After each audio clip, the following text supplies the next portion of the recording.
जय श्री कृष्णा, राधे राधे, सुप्रभात। आज हम अपने दैनिक कार्यों को पूरा करने के लिए घर से रवाना। अब हम आज सर्दी का मौसम बहुत ज़्यादा था, आप देख सकते हैं। अब हम अपने भतीजी गायत्री और सावित्री को रिसीव कर लिया। उसके बाद हम वापस विद्यालय की ओर फिर अपने उसी विद्यालय के रास्ते से विद्यालय की ओर निकल जाते हैं, जहाँ आप देख सकते हैं ब्लॉग की शुरुआत भी हमने इसी रास्ते से की है, शुरुआत अगर माने तो। फिर थोड़ी देर बाद में हम विद्यालय पहुँच जाते हैं, जहाँ गाड़ी हम पार्क करते हैं और पार्क करने के बाद जो ज़रूरी सामान है उन सामान को कार्यालय में ला कर रखते हैं। पहला काम ये रहता है रूटीन का। फिर हम पहुंच जाते हैं मॉर्निंग असेंबली में, जहाँ विद्यार्थियों को दिशा निर्देश देने के लिए। फिर विद्यार्थियों को दिशा निर्देश देने के बाद थोड़ी देर बाद में उनसे और बातों को डिस्कस करते हैं। फिर सीधे गणपत जी, हमारे अजीज मित्र जो पधार जाते हैं, उनके बच्चों की फ़ीस की इंस्टॉलमेंट जमा करने के लिए। और फिर फ़ीस की इंस्टॉलमेंट जमा करते हैं, कुछ उनसे रिव्यू वगैरह लेते हैं। उनके जाने के बाद सीधा हम पहुंच जाते हैं वापस क्लासरूम में, जहां बच्चों का आज अवलोकन कर रहे हैं, जहां बच्चे श्याम पट्ट पर लिखने की प्रैक्टिस कर रहे हैं। फिर ग्रुप स्टडी भी कुछ कर रहे हैं बच्चे। फिर हम सीधा तीसरी क्लास में पहुंच जाते हैं, जहाँ पे बच्चे आराम से जीके वो याद कर रहे थे। फिर हम इंग्लिश मीडियम का निरीक्षण करने पहुँच जाते हैं, जहाँ बच्चे विटामिन डी ले रहे थे। फिर कुछ बच्चे यहाँ आ गए, यहाँ भी बच्चे श्याम पट्ट पर प्रैक्टिस कर रहे थे। फिर हम आ जाते हैं कुछ दूसरी क्लास के अंदर, जहाँ पे देख रहे थे कि बच्चे हिंदी की किताब पढ़ने की प्रैक्टिस कर रहे थे। फिर ऊपर आते हैं कि बच्चे कुछ प्रोजेक्ट बना रहे थे मकर संक्रांति पर। कोई पतंग बना रहा था, कोई अलग अलग डिज़ाइन के प्रोजेक्ट बना रहा था।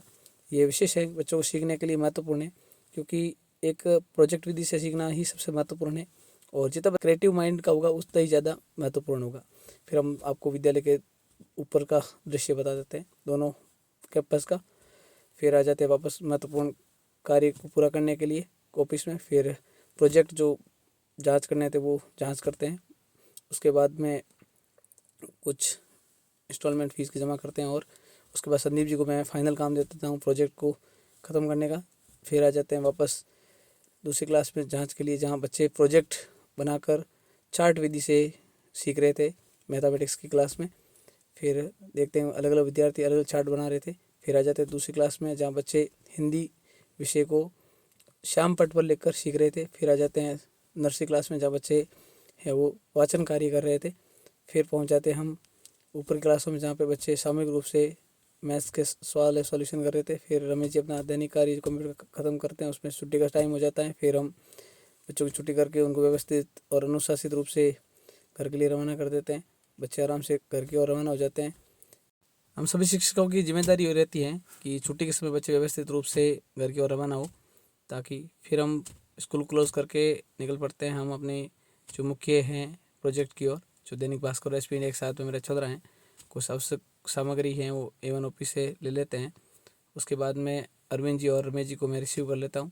उनके भी घर है, रास्ते में आते हैं आज की मेरी लोकेशन में, तो उनको भी है वो ड्रॉप कर लेंगे। फिर संदीप जी कुछ ज़रूरी सामान मार्केट में ले लेते हैं, उनको भी रिसीव कर लेते हैं। उनको भी उनके गंतव्य स्थान पर पहुँचा देंगे आज, क्योंकि उनका भी लोकेशन हमारे जो आज के प्रोजेक्ट जाने के रास्ते में ही है। फिर हम धीरे धीरे संदीप जी के लोकेशन पहुंच जाते हैं, संदीप जी को ड्रॉप करते हैं और कुछ बातें करते हैं। फिर हम निकल पड़ते हैं डायरिया की ओर।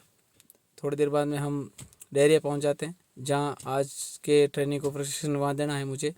और दैनिक भास्कर और SP इंडिया भी वर्तमान में रूरल एरिया में डिजिटल लिटरेचर को लेकर बहुत ही सजग और तरीके से जो अपना काम कर रहा है। फिर उनको ट्रेनिंग देते हैं हम दोनों नॉमिनी को, और उनको विशेष कंप्यूटर्स की बारे में जानकारी देते हैं। फिर थोड़ी देर बाद में उनको जानकारी देने के बाद में हम दोनों से बखूबी है खुशी के साथ में मिलकर निकलते हैं, क्योंकि आज उनका अंतिम दिन था ट्रेनिंग का। फिर हम वापस बालवानोपगढ़ की ओर निकल जाते हैं। थोड़ी देर बाद बालवानोपगढ़ पहुंच जाते हैं, जहाँ आज यहाँ भी कुलदीप सिंह जी को ट्रेनिंग देनी थी, और हम कुलदीप सिंह जी के लोकेशन पर आ जाते हैं। थोड़ी देर बाद कुलदीप जी मिल जाते हैं। कुलदीप जी से हेलो करने के बाद में हमारे अजीज मित्र बाबू सिंह जी आ जाते हैं, जो हमारे संघर्ष के साथी रहे। उनसे बातें करने के बाद फिर उनसे मुलाकात करके वापस ट्रेनिंग देने के बाद निकल पड़ते हैं अपने गांव की ओर। और तब तक रास्ते में अंधेरा हो जाता है। थोड़ी देर बाद में बेलवा वापस पहुंच जाते हैं। बेलवा पहुंचते ही सीधा हम अपनी लोकेशन पर आ जाते हैं। राहुल सिंह जी और रमेश जी और अन्य मित्रगणों से मिलते हैं। रमेश जी के साथ आ जाते हैं शिव शक्ति टी स्टॉल पर, जहाँ पे गर्मा गर्म हैं वो फिणी का दूध पीने के लिए। फिर श्रवण जी आ जाते हैं, उनसे भी हाय हेलो कुछ बातें हो जाती है। फिर रमेश जी दूध ले आते हैं, और दूध पीने के बाद विकास जी आ जाते हैं। विकास जी थोड़े फ़ोन व्यस्त थे, फिर हम निकल पड़ते हैं घर की ओर। उससे पहले प्रेम जी से कुछ बातचीत करने के बाद में फिर आज का व्लॉग कैसा बना बताना। हमारा दैनिक कार्य ये रहता है, फिर भी कोई रिव्यू वगैरह हो आपका सुझाव तो ज़रूर बताएं।